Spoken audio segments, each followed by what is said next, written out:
Saudara-saudari, marilah kita mendengarkan renungan dengan judul Menjadi Pelayan, yang berdasarkan pada Injil Markus bab 9 ayat 35. Lalu Yesus duduk dan memanggil ke-12 murid itu. Katanya kepada mereka, "Jika seseorang ingin menjadi terdahulu, hendaklah ia menjadi yang terakhir dari semuanya dan pelayan dari semuanya." Dalam nama Bapa dan Putra dan Roh Kudus. Amin. Saudara-saudari terkasih dalam nama Tuhan Yesus Kristus. Yesus datang ke dunia untuk menyelamatkan manusia dari dosa yang membinasakan. Selama di dunia, Yesus menempatkan diri sebagai seorang pelayan. Artinya, walaupun kedudukan Yesus adalah Raja dan Anak Allah, tetapi Yesus merendahkan dirinya serendah-rendahnya.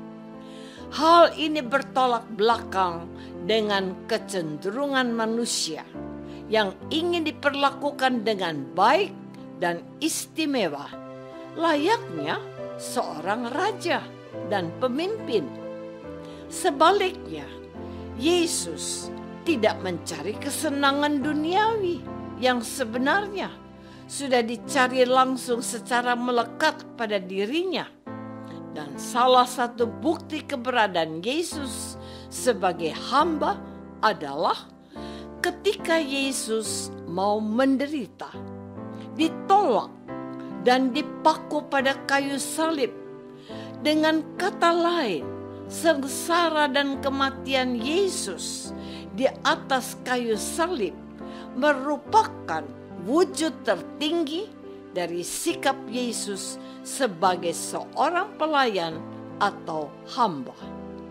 Karena itu, Yesus kecewa dan sedih dengan sikap para muridnya yang justru mau menjadi yang terbesar.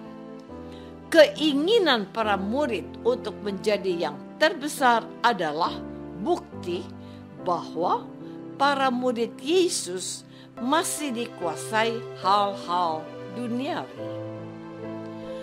Saudara-saudari terkasih, upaya Yesus menyadarkan manusia jadi orang kecil bertentangan dengan para murid yang ingin menjadi yang terbesar. Untuk melawan pikiran para muridnya yang ingin menjadi yang terbesar, Yesus memilih cara yang paling unik dan jitu. Yesus mengambil seorang anak kecil dan menempatkannya di tengah-tengah mereka. Kemudian Yesus memeluk anak itu dan berkata kepada mereka, "Barang siapa menyambut seorang anak seperti ini dalam namaku, ia menyambut aku. Dan barang siapa menyambut aku, bukan aku yang disambutnya, tetapi dia yang mengutus aku." Dengan memanggil seorang anak kecil, Yesus mengarahkan pikiran dan hati para muridnya kepada seorang anak kecil. Tentu hal ini berbeda dengan cara pandang para murid, sebab para murid dan orang Israel lainnya lebih menganggap anak kecil sebagai orang yang tidak masuk hitungan, lebih sering dihina, serta dianggap sebagai orang yang tidak tahu apa-apa.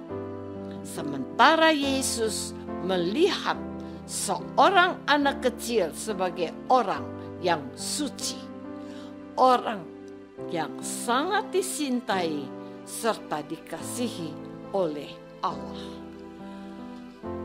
Saudara-saudari terkasih, Menjadi orang kecil dengan menempatkan diri sebagai pelayan bukanlah pilihan yang disukai manusia pada saat itu maupun pada saat sekarang ini. Manusia pada waktu itu dan sekarang ini menjadi pelayan adalah sesuatu yang dihindari oleh banyak orang. Hanya orang-orang tertentu yang rela menjadikan dirinya seorang pelayan. Sementara yang lainnya menjadi seorang pelayan karena terpaksa, tekanan ekonomi dan kemiskinan. Namun, perlu terlebih dahulu kita pahami bahwa menjadi pelayan adalah pertama-tama soal kerendahan hati. Hanya orang yang sungguh-sungguh rendah hati bisa menjadi seperti Yesus. Sementara orang yang sombong sulit sekali untuk menempatkan dirinya sebagai seorang pelayan. Selain itu, menjadi seorang pelayan adalah sebuah kesadaran rohani bahwa kita tidak memiliki apa-apa. Semua yang ada di dunia ini adalah milik Tuhan dan akan kembali kepada Tuhan. Dan yang paling berat adalah kesadaran bahwa bahaya menjadi seorang pelayan adalah kesediaan menderita. Maka orang yang mau menjadi hamba harus siap dan rela menderita demi Tuhan yang dia layani, yakni Allah sendiri.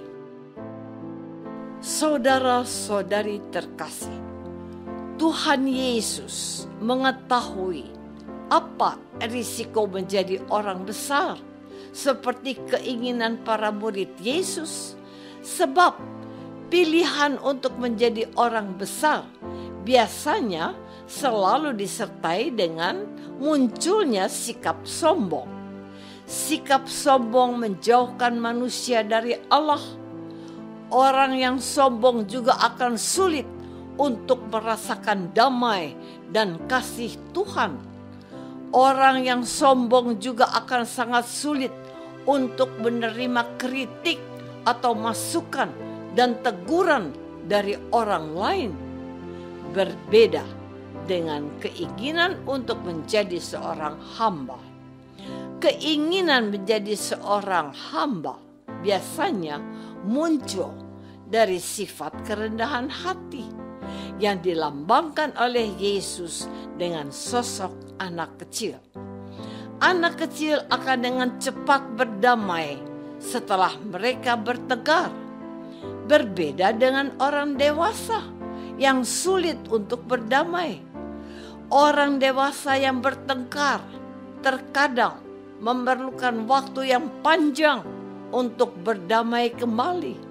Sementara orang yang rendah hati, seperti halnya anak kecil, akan dengan mudah menerima masukan, kritik, dan teguran dari orang lain. Orang yang rendah hati juga akan dengan senang hati meminta maaf atas kesalahan dan dosa-dosanya dan memberi maaf pada sesama. Apakah selama ini kita sudah belajar untuk menjadi seorang pelayan yang siap melayani dan bukannya ingin dilayani sesama? Marilah kita berdoa.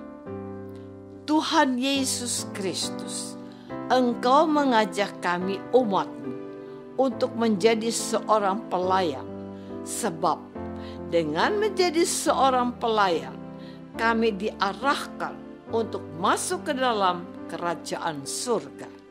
Kami mohon, berilah kami rahmat-Mu, agar kami berusaha menjadi pelayan dengan bersikap rendah hati. Doa ini kami persembahkan dalam nama Yesus, Tuhan dan pengantara kami. Amin. semoga kita semua selalu dinaungi dan dibimbing oleh berkat Allah yang Maha Kuasa. Dalam nama Bapa dan Putra dan Roh Kudus. Amin.